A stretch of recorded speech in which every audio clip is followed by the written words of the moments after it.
पढ़ेंगे नाउन्स में केसेस। तो उन्हें समझने के लिए हम पहले कुछ सेंटेंसेस पढ़ेंगे, फिर उनका मीनिंग जानेंगे। तो read the following sentences. Kunal is flying a kite. Kunal क्या कर रहा है? एक काइट को फ्लाई कर रहा है। Rubina is helping Sarita. रुबीना किसे हेल्प कर रही है? सरिता को। This is Neera's book. ये किसकी बुक है? नीरा की। तो in the first sentence Kunal is doing some work. Kunal क्या कर रहा है? कुणाल काइट को उड़ा रहा है, तो वो क्या हुआ? Kunal is doing some work. In the second sentence, the action of helping by Rubina completes with Sarita. मतलब Rubina क्या कर रही है? हेल्प कर रही है किसको? सरिता को।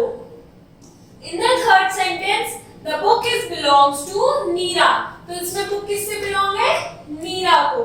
तो thus we can see that Kunal, Sarita and Neera, Kunal, Sarita and Neera have been used in different states. मतलब वो different तरीके से यूज करे गए हैं।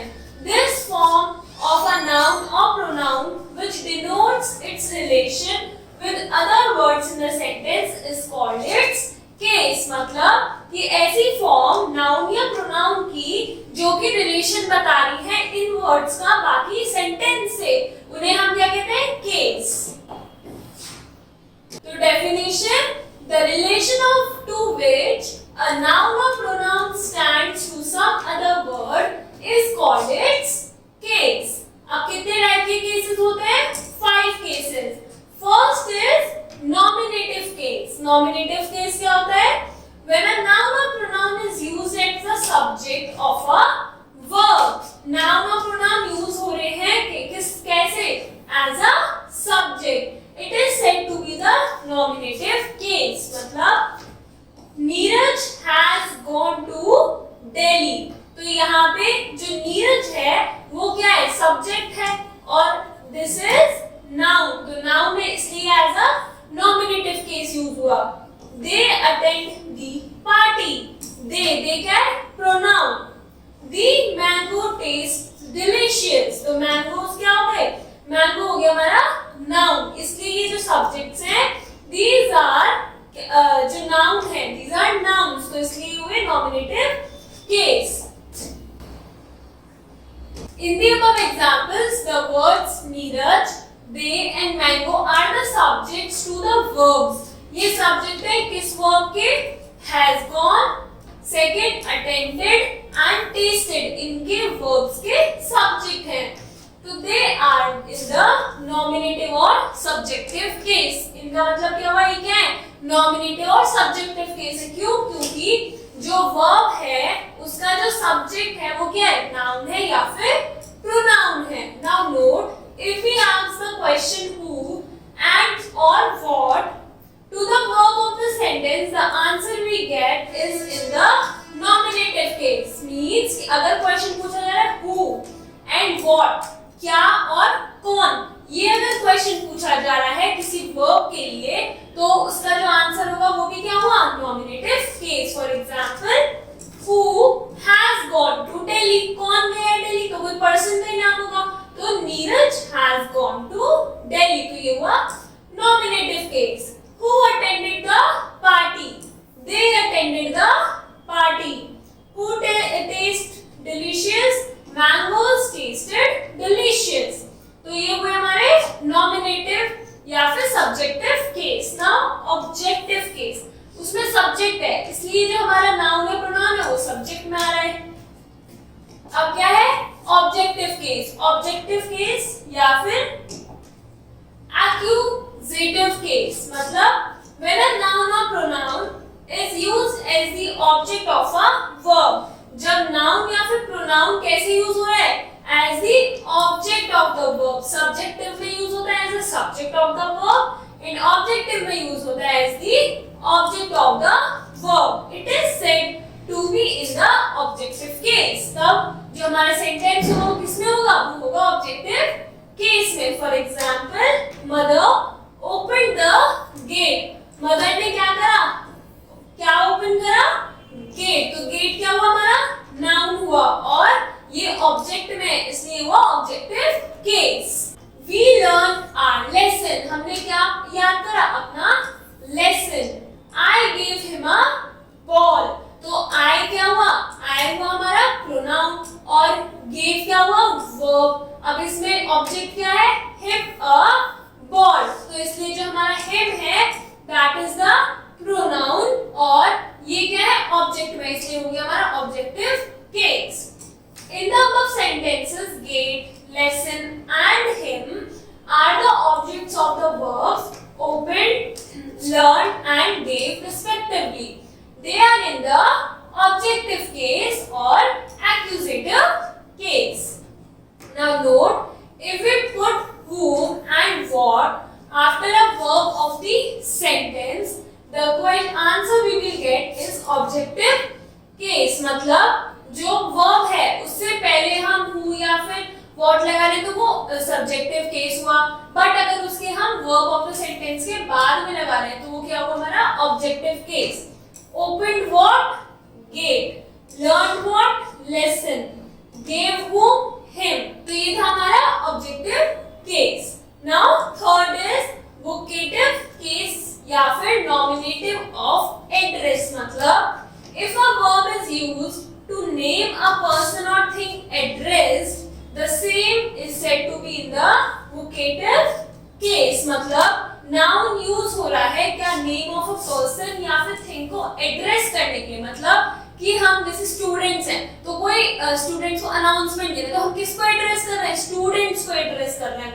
तो सिमिलरली अगर हम नाउन को जो नेम ऑफ अ पर्सन या थिंग को हम एड्रेस करेंगे सेंटेंस में, that will be said to be in vocative case. For example, call your father Satish, तो इस सेंटेंस में किससे बोला जा रहा है, सतीश को कॉल आउट करा जा रहा है। Friends please help me, इसमें friends, तो in the above sentences Satish and friends are the name of the person spoken or addressed to, मतलब जिससे हम बात कर रहे हैं या कुछ बात कहना चाह रहे हैं। They are in the vocative case or nominative of address. Address, अब इसमें nominative of address आ रहा है, मतलब हम किसको एड्रेस कर रहे हैं। Now next is direct and indirect sub objects. अब objects दो टाइप के होते हैं, direct object and indirect object, और हमारे सेंटेंस में ये दोनों भी यूज हो सकते हैं। We have already learned that some verbs take two objects after them. कुछ verbs दो objects लेते हैं, अब वो क्या होता है direct object and indirect object. One of these objects refer to some person, मतलब कि एक जो ऑब्जेक्ट होता है वो किसी इंसान को रेफर करता है, and the other refers to something, एक होता है पर्सन को रेफर करता है, एक करता है हमें थिंग को।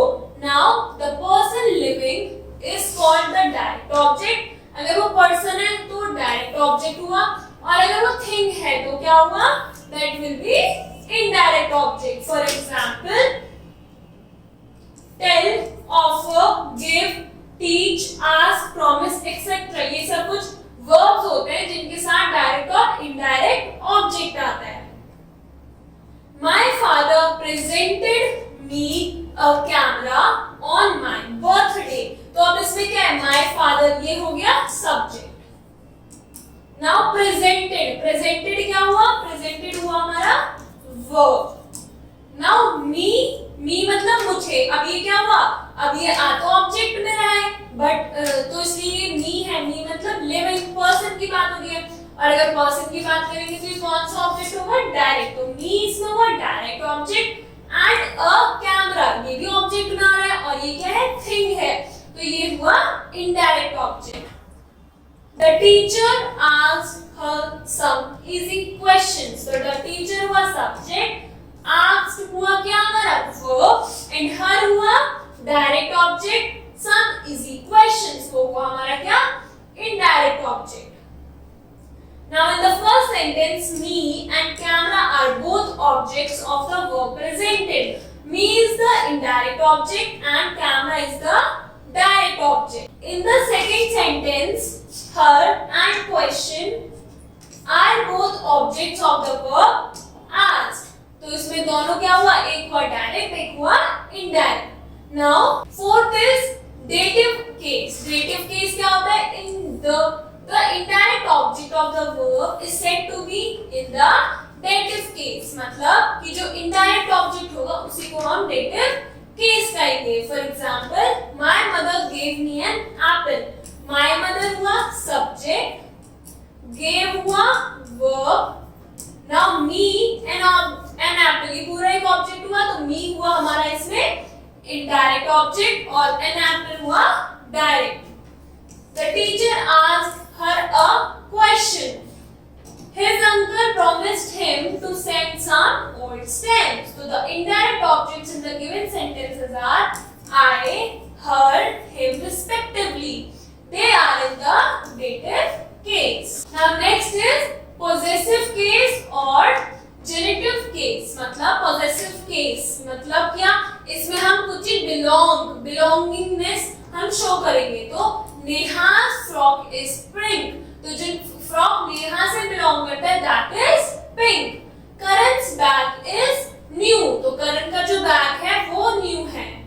Amina's friends are very intelligent. So in the above sentences, the word Neha, Karan's and Amina's are in the possessive case. क्यों? क्योंकि because each denote the possessor or owner of something. मतलब जो frock है उसका owner कौन है, किससे belong कर रही है, नेहा से, इसलिए नेहा हुआ possessive case. If we ask the question whose to the object of a sentence, the answer is in the possessive case. मतलब क्या whose जो object of the sentence में अगर हम whose मतलब कि फ्रॉक किसका है, तो फ्रॉक नेहा का है, बैग किसका है, करण का है. Now remember, a possessive case is formed by putting an apostrophe to the noun. मतलब अगर मैं लिख रही हूँ फ्रॉक belongs to नेहा, तो अगर मैं इसमें ऐसे, अब ये पूरा जो सेंटेंस है, अब इसको मैं ऐसे भी लिख सकती हूँ कि नेहा's फ्रॉक. तो अगर मैंने नाम लिख के उसमें अपॉस्ट्रोफी एस लगा दिया तो वो क्या हो गया, उसने ले लिया कि ये जो चीज है फ्रॉक को बिलोंग किससे कर रहा है, नेहा से कर रहा है. The noun is in plural number ending with s or giving a sound of s. We simply add an apostrophe to the end and omit the s. मतलब कि अगर हमारा है, अगर ये है boys, तो boys में हम apostrophe s नहीं लगाएंगे, हम बस apostrophe लगा देंगे. For example, Berg's feather, Karan's bag, Soma's doll, etc. S is added to the noun. अब girls hostel, girls क्या है, girls अपने आप में plural है, तो उसमें s लगा हुआ है already, तो हम फिर से s नहीं लगाएंगे, बस apostrophe लगा देंगे. Boys school, oceans, depth, etc. Only an apostrophe is added to the noun and s is omitted. Now second, in case of a lifeless object, अगर lifeless object मतलब non living thing है, तो possession is generally expressed by using preposition of followed by the noun in the objective case. मतलब the handle of the jar is broken, not the jug's handle. हम ये नहीं लिखेंगे कि jug's handle is broken, हम लिखेंगे the handle of the jug is broken. The roof of the house is leaking. तो ये थे हमारे possessive case. तो आज हमने